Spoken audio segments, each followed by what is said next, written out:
সম্মানিত হাজিরিন, আল্লাহ পাক রব্বুল আলামিনের অসংখ্য অগণিত শুকরিয়া যে মাওলানা পাক আমাদেরকে জুমার নামাজ আদায় করার জন্য তার ঘরে এসে কাতারবন্দি হয়ে বসবার তৌফিক দান করেছেন।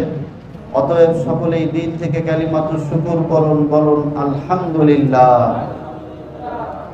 সেই সাথে আল্লাহ পাক রব্বুল আলামিনের দরবারে আরো লক্ষ কোটি গুণ শুকর এবং সুজুদ যেই মাওলানা পাক আমাদেরকে গত জুমা থেকে আজকের জুমা পর্যন্ত সুস্থ রেখেছেন, আমাদের নেক হায়াতকে বাড়িয়ে দিয়েছেন, এজন্য আবার বলি আলহামদুলিল্লাহ।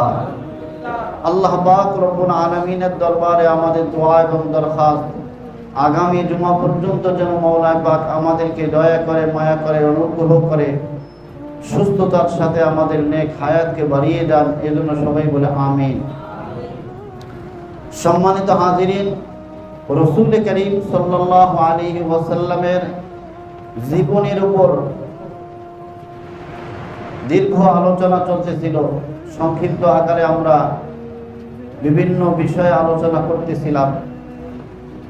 গত জুমায় হিজরত সম্পর্কে আলোচনা শুরু হয়েছে। হিজরতের প্রাককালে কিভাবে হিজরতের সূচনা হলো, সাহাবা ইকরাম রিদওয়ানুল্লাহি তাআলা আলাইহিম আজমাইন এবং নবীজি কি করলেন, এই বিষয়ে আলোচনা শুরু হয়েছে। আমরা শেষের দিকে গত জুমায় আলোচনা করেছিলাম নবুয়তের 13তম বছর। নবীজি সাল্লাল্লাহু আলাইহি ওয়াসাল্লামের কাছে মদিনাতুল মুনাওয়ারা থেকে 70 জন সাহাবা ইকরাম, কোন ঐতিহাসিক বলেন 75 জন সাহাবা ইকরাম এসেছেন।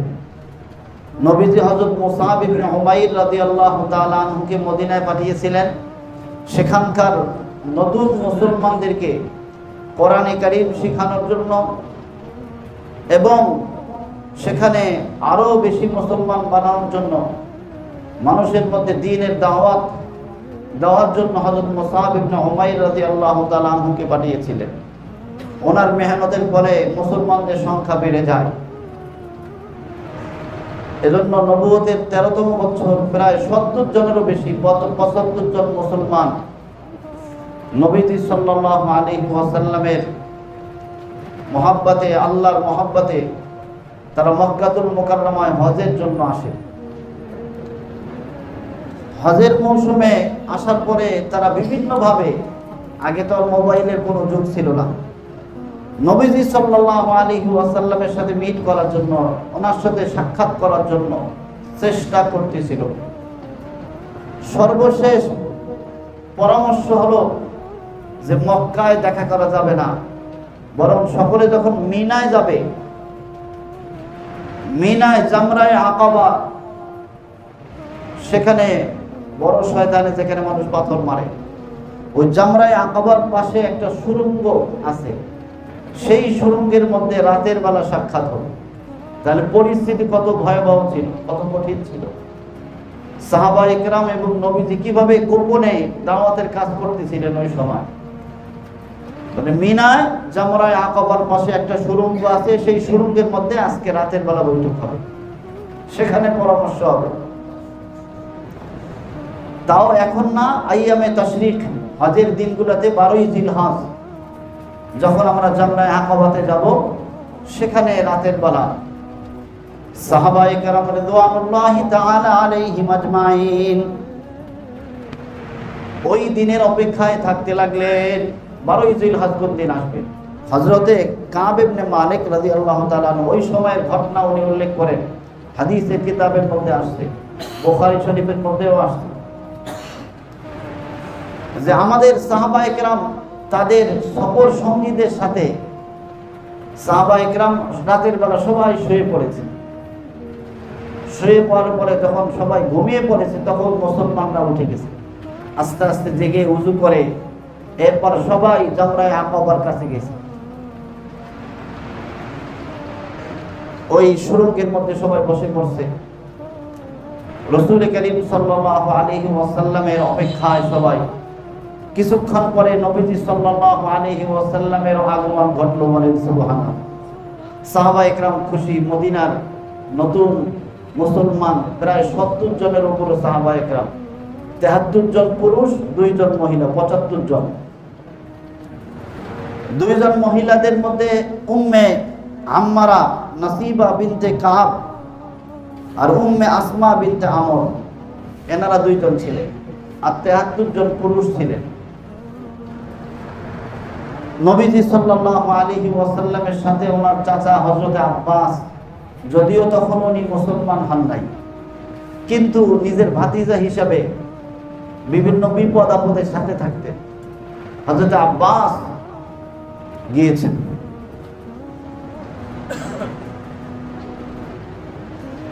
রাসূল করিম সাল্লাল্লাহু আলাইহি ওয়াসাল্লাম কথা বলার আগে হযরত আব্বাস, উনি তখন মুসলমান হন নাই, উনি দাঁড়ায় একটা ভাষণ দিলেন। বললেন, ও মদিনার আউস এবং খাজরাজ গোত্রের লোকেরা, তোমরা শুনে রাখো, আমরা জানি যে আমাদের ভাতিজা সত্যের উপরে আছে। আমরা আমাদের ভাতিজাকে এলাকার মধ্যে সর্বোচ্চ সম্মান দিয়ে রেখেছি। এখন আমাদের ভাতিজাকে কেউ কিচ্ছু করতে পারবে না। কিন্তু তোমরা যে চাচ্ছ আমার ভাতিজা মদিনায় যাবে, তোমরা মুসলমান হয়েছ, তোমাদের উপর অনেক ধরনের বিপদ আপদ আসবে, তোমরা কি সেগুলো সহ্য করতে পারবা কিনা? এবং তোমরা আমার ভাতিজা মুহাম্মদকে নিরাপত্তা দিতে পারবা কিনা তোমরা চিন্তা করো। যদি মনে করো যে না তোমরা পারবা না, যখন বিপদ আসবে তোমরা দূরে সরে যাবা, তাহলে তোমরা এখন থেকেই দূরে সরে যাও। উনি তো মুসলমান না, ওনার মতো উনি কথা বলছেন। আর যদি মনে করো যে না বিপদ আপদের সময় আমরা অটল থাকতে পারবো, যত বড় বিপদ আসুক আমার ভাতিজা মুহাম্মদকে তোমরা নিরাপত্তা দিতে পারবে, তাহলে তোমরা তার সাথে থাকো, তার সাথে ওয়াদাবদ্ধ হও।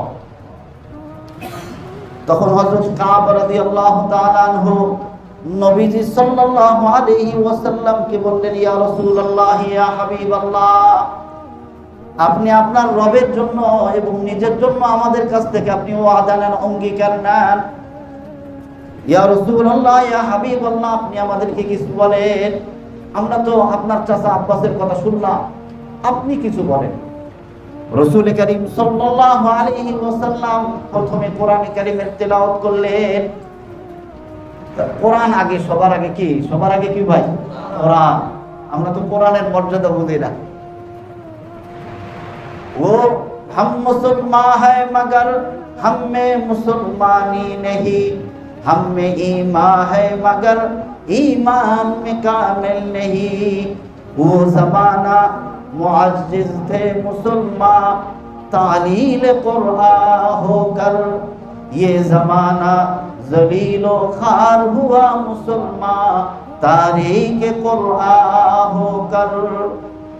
ওই সময় সাহাবায়ে কেরাম কোরআনকে আঁকড়ে ধরার কারণে সম্মানিত হয়েছে, আর এখন মুসলমানরা কোরআন ছেড়ে দেওয়ার কারণে অপদস্থ হইতেছে। তো নবীজি আগে কোরআন কারীমের তেলাওয়াত করলেন, সকলের সামনে কোরআন কারীম তেলাওয়াত করে শোনাইলেন। এরপর নবীজি সাল্লাল্লাহু আলাইহি ওয়াসাল্লাম আল্লাহ তাআলার প্রশংসা, দ্বীনের দাওয়াত সম্মিলিত একটা ভাষণ, একটা বক্তব্য দিলেন। তখন আব্দুল্লাহ বিন হারাম সেখানে ছিলেন। আব্দুল্লাহ বিন হারাম ওই এলাকার, মদিনার ওই সমস্ত এলাকার লিডার ছিলেন। উনি ওই দিন ইসলাম গ্রহণ করেছেন, এর আগে ইসলাম গ্রহণ করেন না, কিন্তু মুসলমানদেরকে সাহায্য সহযোগিতা করতেন।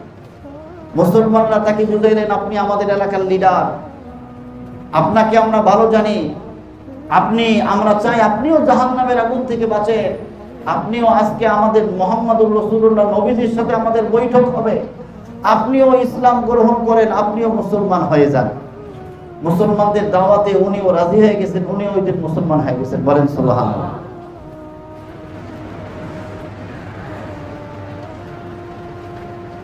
আব্দুল্লাহ বিন হারামের উপাধি ছিল আবু জাবের। তো উনিও মুসলমান হলেন, ইসলাম কবুল করলেন।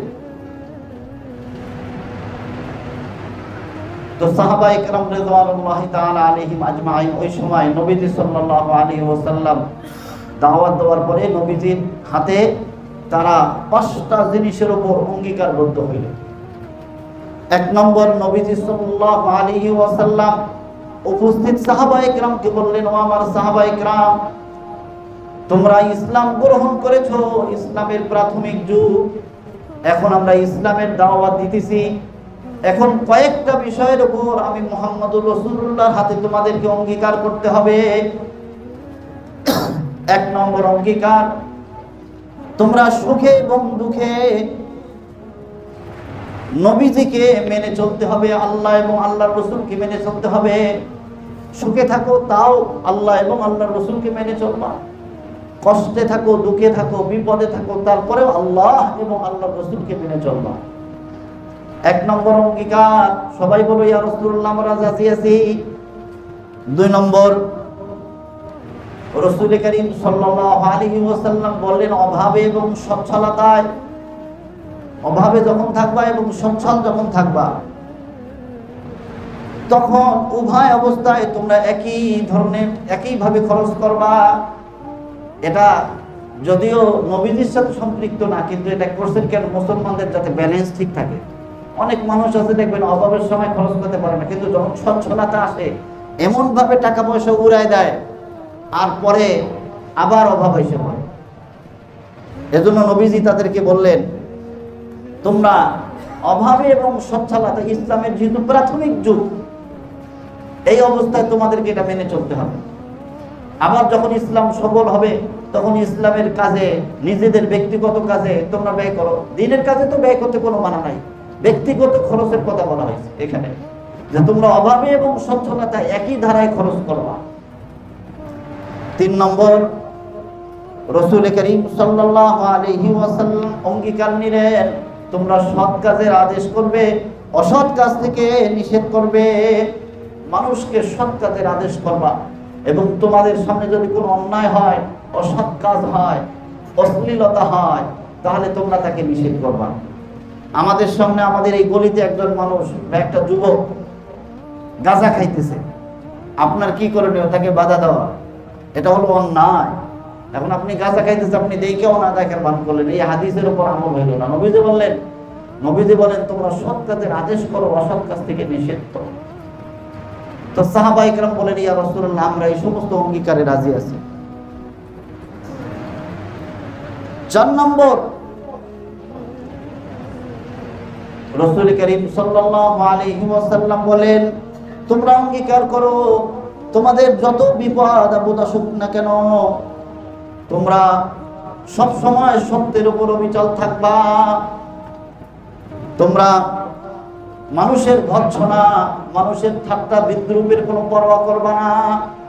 কারণ ইসলাম গ্রহণ করেছে, মুসলমান হয়েছে, এখন তো মুসলমানদের সংখ্যা কম। তোমাদেরকে দেখে মানুষ ঠাট্টা বিদ্রুপ করবে, তোমাদেরকে দেখে মানুষ ইনসাল্ট করবে, ভৎসনা করবে, তোমরা ওগুলা কি কোনো কান না দিয়ে সত্যের উপর অবিচল থাকবা। সাহাবায়ে কেরাম বলেন, ইয়া রাসূলুল্লাহ আমরা রাজি আছি। 5 নম্বর, নবীজি সাল্লাল্লাহু আলাইহি ওয়াসাল্লাম বললেন, যখন আমি তোমাদের এই আমার জন্মভূমি থেকে হিজরত করে তোমাদের এলাকায় যাব, মদিনাতুল মুনাওয়ারায় যাব, তখন নিজের জান মাল সন্তান সন্ততি এগুলাকে যেরকম হেফাজত করো, আমি মুহাম্মদুর রাসূলুল্লাহকে ওইভাবে হেফাজত করার জন্য প্রস্তুত থাকতে হবে। সমস্ত সাহাবায়ে কেরাম বলেন, ইয়া রাসূলুল্লাহ আমরা রাজি আছি। আমাদের সন্তান সন্ততি, আমাদের জান মাল, আমাদের বিবি বাচ্চা যত কিছু আছে, এগুলাকে যেরকম আমরা নিজের মনে করে হেফাজত করি, এর চেয়েও ভালোভাবে আপনাকে হেফাজত করার জন্য আমরা প্রস্তুত আছি। বলেন সুবহানাল্লাহ। জানবাজ সাহাবায়ে কেরাম ছিলেন, এই কারণে তো ইসলাম জিন্দা হয়ে গেছে মদিনায় যাওয়ার পরে। যেই ওয়াদা এরকম কাজ। আল্লাহু আকবার। হযরতে বারা ইবনে মারুর রাদিয়াল্লাহু তাআলা আনহু উনি বললেন, ইয়া রাসূলুল্লাহ, ইয়া হাবিবাল্লাহ, আমরা তো অবশ্যই আপনার হেফাজত করব। আপনি জেনে রাখেন, আমরা যুদ্ধের সন্তান, অর্থাৎ যুদ্ধবাজ সন্তান, ছোটবেলা থেকেই আমরা যুদ্ধ করে আসছি। অস্ত্র আমাদের জন্য, আমাদের নিকট অস্ত্র শস্ত্র এগুলা খেলনার মতো। ছোট বাচ্চারা যেরকম খেলে ওই রকম আমরা অস্ত্র নিয়েই থাকি সব সময়। আপনি যেই হুকুম দেবেন ইনশাআল্লাহ আমরা ইসলামের জন্য, দ্বীনের জন্য, আল্লাহর রাসূল এবং আল্লাহর জন্য আমরা যুদ্ধ করতে রাজি আছি। বলেন সুবহানাল্লাহ। কথার এক ফাঁকে আরেকজন সাহাবী বললেন, ইয়া রাসূলুল্লাহ, ইয়া হাবিবাল্লাহ, ওই সময়টা কত সুন্দর হবে যখন আপনি হিজরত করে আমাদের মাঝে যাবেন, কিন্তু আমাদের এখনই ভয় হইতেছে, আপনি জন্মভূমি ছেড়ে যদি যান, এখন তো ইসলামের প্রাথমিক অবস্থা, কিন্তু যখন ইসলামের হালত ভালো হবে, মুসলমানদের সংখ্যা বেশি হবে, তখন কি আপনি আমাদেরকে ছেড়ে আবার জন্মভূমিতে চলে আসবেন? রাসূল করিম সাল্লাল্লাহু আলাইহি ওয়াসাল্লাম মৃদু হেসে বললেন, ও আমার সাহাবায়ে কেরাম, তোমাদের রক্ত আমার রক্ত এবং তোমাদের ধ্বংস আমাদের ধ্বংস। তোমরা যদি ধ্বংস হও তাহলে আমি কেমন যেন ধ্বংস হয়ে যাব। ও আমার সাহাবায়ে কেরাম, আমি তোমাদের আর তোমরা আমার, তোমরা আমাদের সাথে, যারা তোমাদের সাথে যুদ্ধ করবে, আমি মুহাম্মদুর রাসূলুল্লাহ তাদের সাথে যুদ্ধ করব। তোমরা যাদের সাথে সন্ধি করবে, আমি মুহাম্মদুর রাসূলুল্লাহ তাদের সাথে সন্ধি করব।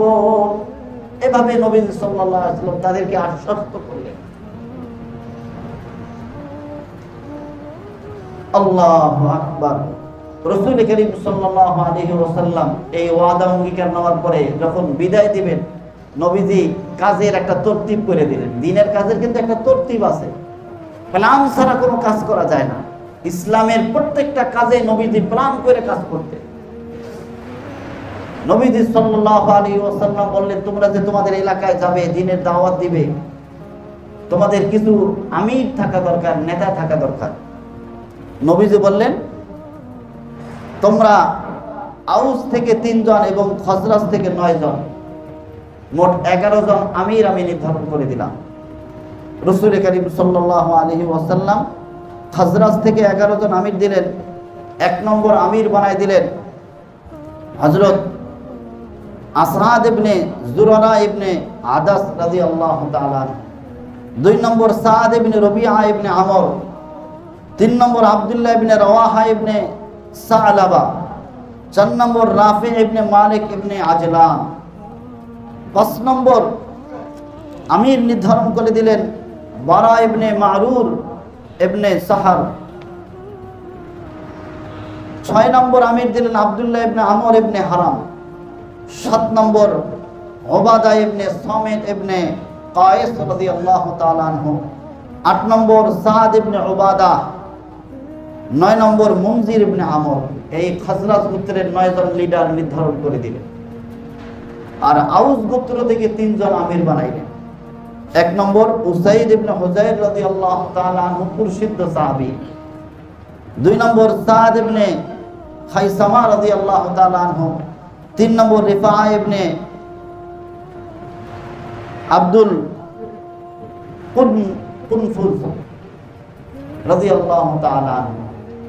এই 3 জন হলো আউস গোত্রের। মোট 11 জন সাহাবা ইকরামকে উনি আমির বানায় দিলেন যে তোমরা এদের নেতৃত্বে, এদের পরামর্শে, এদেরকে সামনে রেখে তোমরা কাজ করো। এরা এলাকার সম্মানী লোক ছিল, সাহসী ছিল। এভাবে নবীজি সাল্লাল্লাহু আলাইহি ওয়াসাল্লাম কাজের তরতিব বলে বিদায় দেওয়ার সময় নবীজি বললেন, ও আমার সাহাবা ইকরাম, জেনে রাখো, আমার আগের যে পয়গম্বর ছিলেন হযরত ঈসা আলাইহিস সালাতু ওয়াস সালাম, ওনার যেরকম হাওয়ারিয়িন ছিল, ওনার কিছু সহযোগী ছিল, প্রায় 70 জনের মতো একটা জামাত ছিল হাওয়ারিয়িন, হযরত ঈসার অনুসারী। তো হযরত ঈসা এর হাওয়ারিয়িন যেরকম ছিল জানবাজ, হযরত ঈসার জন্য জান দেওয়ার জন্য প্রস্তুত, দ্বীন এবং ইসলামের জন্য, আল্লাহর জন্য জান দেওয়ার জন্য প্রস্তুত ছিল, এইরকম তোমাদেরকেও দ্বীনের জন্য, ইসলামের জন্য, ইসলামের নবীর জন্য তোমাদেরকে জান দেওয়ার জন্য প্রস্তুত থাকতে হবে। তখন সাহাবা ইকরাম বললেন, ইয়া রাসূলুল্লাহ, ইয়া হাবিবাল্লাহ, আমরা আপনার সাথে ওয়াদাবদ্ধ হয়েছি, আপনি আমাদেরকে যেভাবে বলবেন ইনশাআল্লাহ আমরা সেভাবেই কাজ করব, আপনি আমাদের উপর বিশ্বাস রাখেন।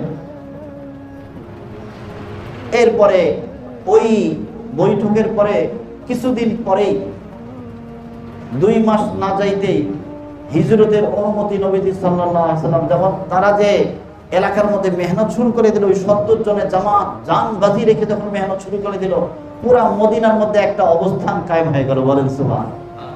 এদিকে মক্কার মুশরিকরা মুসলমানদের উপর নির্যাতন বাড়াই দিল। নবীজি সাল্লাল্লাহু আলাইহি ওয়াসাল্লাম সাহাবায়ে কিরামকে হিজরত করার অনুমতি দিয়ে দিলেন।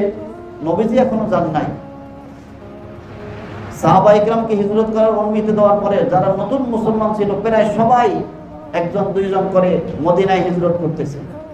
ওখানে যে আউস এবং খাজরাজ যারা মুসলমান তাদের বাড়িতে উঠতেছেন, তারাও তাদেরকে সর্বাত্মক সহযোগিতা করতেছে। মদিনায় ছিলেন শুধু নবীজি, হযরতে আবু বকর, হযরতে আলী, ওনারা ছিলেন। আর আরো কিছু মুসলমান ছিলেন যাদেরকে কাফেররা জোরপূর্বক ভাবে মক্কায় আটকায় রাখছে। বাকি সবাই আস্তে আস্তে হিজরত করতেছিলেন মদিনায়। হযরতে আবু সালামা রাদিয়াল্লাহু তাআলা একজন সাহাবী ছিলেন। হযরত আবু সালামা রাদিয়াল্লাহু তাআলা একদিন চিন্তা করলেন, আমিও মক্কায় থাকবো না, কাফেরদের নির্যাতন আর সহ্য করা যায় না। হযরত আবু সালামা রাদিয়াল্লাহু তাআলা তার একজন সন্তান ছিল, সন্তান এবং তার বিবিকে নিয়ে উনিও মদিনায় হিজরত করার জন্য রওনা দিবেন। এমন সময় আবু সালামা রাদিয়াল্লাহু তাআলা এর শ্বশুর বাড়ির লোকজন তার বিবিকে আটকায় দিলেন। বলে, না, আমাদের সন্তানদেরকে নিয়ে তুমি রাস্তায় রাস্তায় ঘুরবা, আমরা আমাদের মেয়েকে দিব না। তো হযরত আবু সালামা রাদিয়াল্লাহু তাআলা আনহু এবং ওনার পরিবারের লোকরা চিন্তা করলো, আপনার মেয়েকে যেহেতু দিবেন না, তাহলে আমরা সন্তানকেও ওই মায়ের সাথে আমরা দেব না, সন্তানকে আমরা রেখে দেব। এই সন্তান নিয়ে টানাটানি করতে করতে সন্তানের হাত একটা খুলে গিয়েছে। কত কষ্ট সাহাবায়ে কিরাম। এরপরে সন্তানটাকে আবু সালামা রাদিয়াল্লাহু তাআলা আনহুর পরিবার রেখে দিলেন, আর তার স্ত্রীকে তার শ্বশুর বাড়ির লোকজন নিয়ে গেলেন। আবু সালামা রাদিয়াল্লাহু তাআলা আনহু এই ব্যথা এবং কষ্ট নিয়ে একাই হিজরত করলেন মদিনায়। আবু সালামা রাদিয়াল্লাহু তাআলা আনহুর বিবি প্রত্যেকদিন ওই জায়গায় আসতেন যে জায়গায় ওনার সন্তানের হাত ছিঁড়ে গেছে, যে জায়গায় ওনার স্বামী ওনার কাছ থেকে বিদায় নিয়ে চলে গেছেন, প্রত্যেকদিন ওই জায়গায় এসে কান্নাকাটি করতেন। প্রায় 1 বছর পর্যন্ত এরকম কান্নাকাটি করেছে। তখন এলাকার লোকজন বললো যে, কেন তোমরা এই মেয়েটাকে আটকায় রাখছো? সে তার স্বামীর কাছে যাইতেছে, তোমরা কেন যাইতে দাও না? মানুষের বলাবলির কারণে এক পর্যায়ে তার পরিবারের লোকজন তাকে অনুমতি দিয়ে দিলেন, বলেন সুবহানাল্লাহ। এরপরে উনি ওনার স্বামীর আত্মীয় স্বজন যারা ছিল তাদের কাছে সন্তান ছিল, সন্তানকে আনাইয়া একজন মহিলা মানুষ উনি একাই প্রায় 500 মাইল, এখনকার মতো কোনো যানবাহন ছিল না, হেঁটেই রওনা দিয়ে দিয়েছে। 500 মাইল অনেক দিন হাঁটার পরে আস্তে আস্তে হাঁটতে হাঁটতে উনি মদিনায় চলে গিয়েছেন। রাস্তায় এক আত্মীয়র বাসায় ছিলেন, সেখানে আবার ওই আত্মীয়রা ওনার সাথে আরো সঙ্গী দিয়ে ওনাকে মদিনা পর্যন্ত পৌঁছায় দিয়েছেন। যেই এলাকায় ওনার স্বামী ছিল ওনার স্বামী পর্যন্ত ওনাকে পৌঁছায় দিয়েছেন, বলেন সুবহানাল্লাহ। পুরুষরা তো কষ্ট করছেন, নারীরাও কষ্ট করছেন ইসলামের জন্য। চিন্তা করা যায় 500 মাইল রাস্তা, তাও আমাদের বর্তমান সময়ের মতো ভালো কোনো রাস্তা না। পাহাড় পর্বত, বালু পাথর, এগুলার রাস্তা কাটা। এই দুর্গম গিরি পথ অতিক্রম করে একজন মহিলা মানুষ তারপরে মদিনায় হিজরত করেছেন। আল্লাহু আকবার। এই জন্য সাহাবায়ে কেরামের কোরবানির কারণে আল্লাহ তাআলা আমাদের পর্যন্ত দ্বীন পৌঁছায় দিয়েছেন। আজকে তো আমরা দ্বীন পাইছি অনেক আরামে, এসির ভিতর বসে বসে দ্বীন পালন করতেছি। আর সাহাবায়ে কেরাম রিদওয়ানুল্লাহি তাআলা আলাইহিম আজমাইন ইসলামের জন্য অনেক কষ্ট করেছে। আর একজন সাহাবী ছিলেন হযরত সুহাইব রাদিয়াল্লাহু তাআলা আনহু। ওনার ব্যাপারে তো কোরআনে কারীমের আয়াত নাযিল হয়ে গেছে, বলেন সুবহানাল্লাহ। হযরত সুহাইবের একটা ঘটনা আছে। হযরত সুহাইব রাদিয়াল্লাহু তাআলা আনহু উনিও মদিনাতুল মুনাওয়ারায় হিজরত করার জন্য রওনা দিয়ে দিয়েছেন। কাফেরদের নিকট সংবাদ চলে গেছে হযরত সুহাইব হিজরত করতেছেন। কাফেররা একটা জামাতকে পাঠায় দিয়েছেন, তোমরা সুহাইবকে আটকাও। কারণ কাফেররা ভয় পাইতেছিল। কেন? কাফেররা চিন্তা করছে সব মুসলমান যদি মদিনায় যায়, মদিনায় যদি তাদের একটা শক্তি হয়, আর আমাদের মক্কার লোকদের ব্যবসা বাণিজ্য সব সিরিয়া বা অন্যান্য এলাকায় মদিনার পাশ দিয়ে যাইতে হয়। তো মুসলমানদের শক্তি অর্জিত হইলে তারা যদি আমাদেরকে ব্যবসা বাণিজ্যের পথে আটকায় দেয়, তা আমরা অর্থনৈতিকভাবে ক্ষতিগ্রস্ত হবে, আমরা অভাবগ্রস্ত হব। এজন্য কাফেররা খুব ভয় পাইতেছিল মদিনায় যাতে মুসলমানরা না যায়। হযরত সুহাইব রাদিয়াল্লাহু তাআলা আনহুকে রাস্তা আটকায় দিয়েছেন। হযরত সুহাইব রাদিয়াল্লাহু তাআলা আনহু থেমে, ওনার সাথে তীর এবং ধনুক ছিল, তীর এবং ধনুক বের করে হযরত সুহাইব রাদিয়াল্লাহু তাআলা আনহু একটা ভাষণ দিলেন। ও মক্কার মুশরিকরা, শুনে রাখো, আমি সুহাইব অনেক বড় তীরন্দাজ। তোমরা জানো আমার এখানে যতগুলো তীর আছে আমি সবগুলা তোমাদের দিকে নিক্ষেপ করব। একটা তীর থাকা পর্যন্ত আমি থেমে থাকবো না। তীর যখন শেষ হয়ে যাবে আমার সাথে তরবারি আছে, আমি তরবারি দিয়ে তোমাদের সাথে যুদ্ধ করব, তোমাদের সাথে লড়াই করব। যতক্ষণ আমার জান আছে আমি তোমাদের সাথে লড়ব।